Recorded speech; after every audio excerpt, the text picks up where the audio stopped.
Fala galera do canal, aqui é o Alex, Independência Financeira 72, tudo bem? Vamos conversar sobre esse RNGO 11. É um fundo, né? Praticamente é um monoativo, né? Porque tem duas torres. Eles possuem duas torres num conjunto comercial em Alphaville, ali em Barueri, naquela região ali, né? E da Castelo Branco, da rodovia Castelo Branco, dá pra você ver essas duas torres. Eu já tive esse fundo em carteira, né? Eu saí, fiquei um bom tempo ainda, né, com ele na carteira. E na época eu achava interessante, estava entregando um yield bem interessante, né? E ele não tem alavancagem. Um certo cuidado que ele é um fundo pequeno e a liquidez é bem baixa, é de 74.460.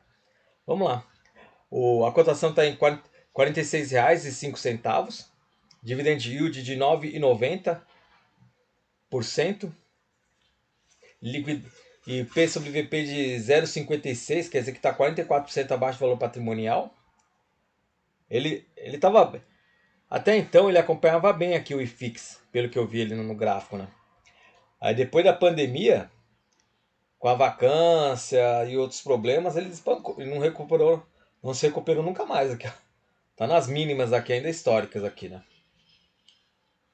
Variação de 12 meses de 3,39%. O valor patrimonial é de 221.580.000. E valor patrimonial por cota de R$ 82,80. Entregou um yield mensal de 0,83 centavos. Desculpa, 0,83% no mês. E ele vem entregando essa faixa de 0,4 a 0,35 ali, 0,38, né? E o último aqui foi 0,38. 38 centavos. Como eu falei para vocês, né? Eu tive esse fundo aqui, né? Eu paguei 48,98 por cota na época, né?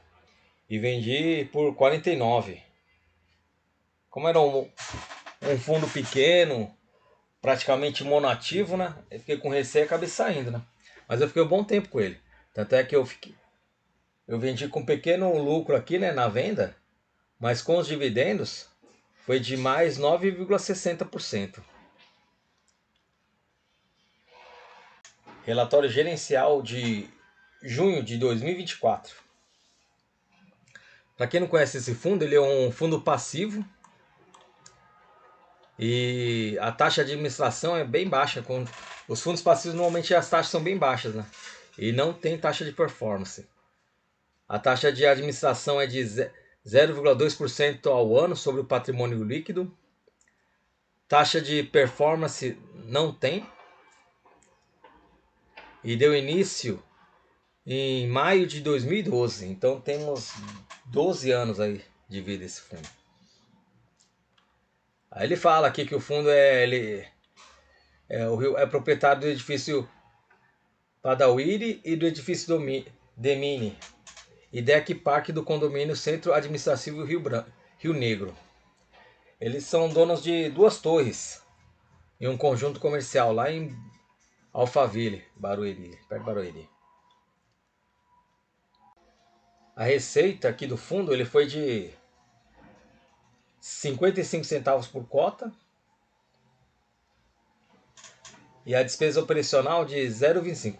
Se podemos observar, foi quase a metade, né? Só de despesa operacional. E essa despesa operacional foi devido ao pagamento da manutenção necessária na infraestrutura de algumas unidades de proprietário do fundo, né? E com isso, resultado por cotas foi de 31 centavos. E para linearizar os rendimentos, o fundo usou a reserva de lucro para entregar para os cotistas 38 centavos por cota. O fundo também recebeu a multa antecipada de 2 inquilinos este mês. O fundo já entregou uma distribuição projetada para o segundo semestre, né? que é a banda superior de 40 centavos e a inferior de 36 centavos, até dezembro de 2024. Consulta formal com os cotistas, né, sobre a nova emissão, para eles aplicarem esse modelo Plug and Play, foi recusado pelos cotistas. O que é esse modelo Plug and Play? Vou dar um exemplo, né, como esse é uma laje corporativa, você tem uma sala comercial para locação, e ela está toda crua, não tem nada assim, né, e o inquilino tem interesse em alugar, mas só que ele tem que gastar com armário, fiação, preparar todo o imóvel, né? Para ele poder se mudar, né, para começar a trabalhar. Aí nisso que entra o fundo imobiliário, né? A gestão. Para eles entrarem lá, conversar com o inquilino, montar de acordo com o inquilino, da necessidade do inquilino, e com isso eles fecham a locação. E normalmente nesses contratos de locações são contratos mais alongados e com melhores garantias, né? Então, esse é bem para um plug and play, para usar esse modelo plug and play para um fundo imobiliário é bem interessante. E tem um exemplo prático que eles estão usando bem esse modelo plug and play, é o FAT N11 que eu tenho em carteira. Todas as salas comerciais que eles possuem, eles alugam dessa maneira, né? Em modelo plug and play.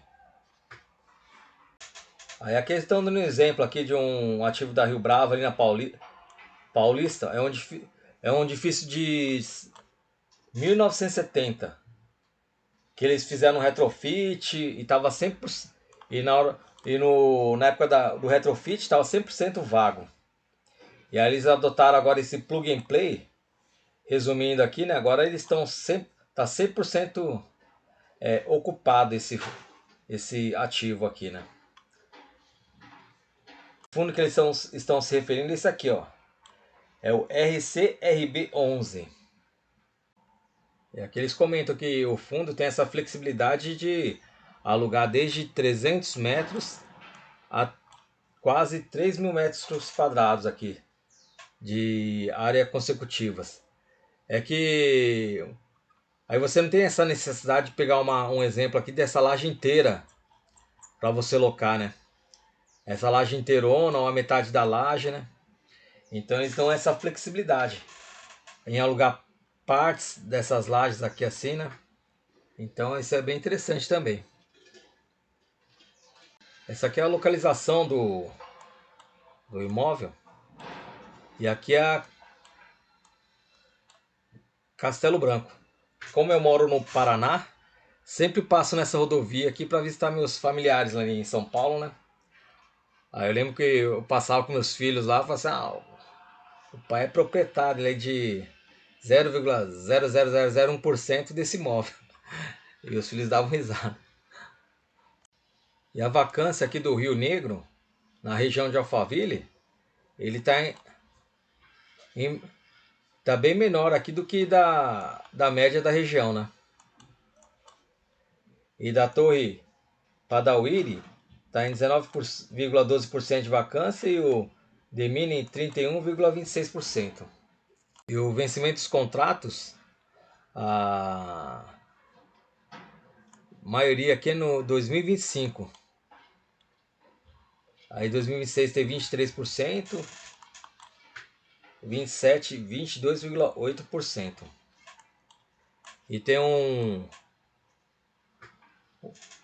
um tempo médio remanescente de contrato de 2,11 anos.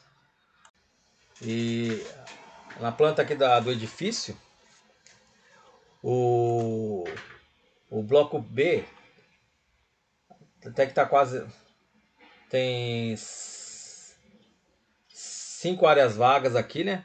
O que tem mais área vaga aqui é o bloco C. Tem mais áreas vagas aqui, né? E era isso que eu queria conversar com vocês, né? Sobre esse fundo, né? Que eles são proprietários desses dois aqui, ó. Desses dois do fundo aqui, ó. Que eles são proprietários desses dois edifícios aqui, desse conjunto comercial. E eu já tive ele em carteira, até que, apesar de ser praticamente um monoativo, sem alavancagem, não é de tão ruim assim, né? Mas comente se vocês teriam esse fundo ou não, se vocês acham interessante, mesmo ele sendo monoativo, mas só que tem um porém que ele é. E tem um ponto positivo que ele não tem alavancagem, né? Se vocês investiriam nesse fundo ou não. Se vocês gostaram desse conteúdo, por favor, se inscreva e dê o seu like. Muito obrigado a todos. Valeu!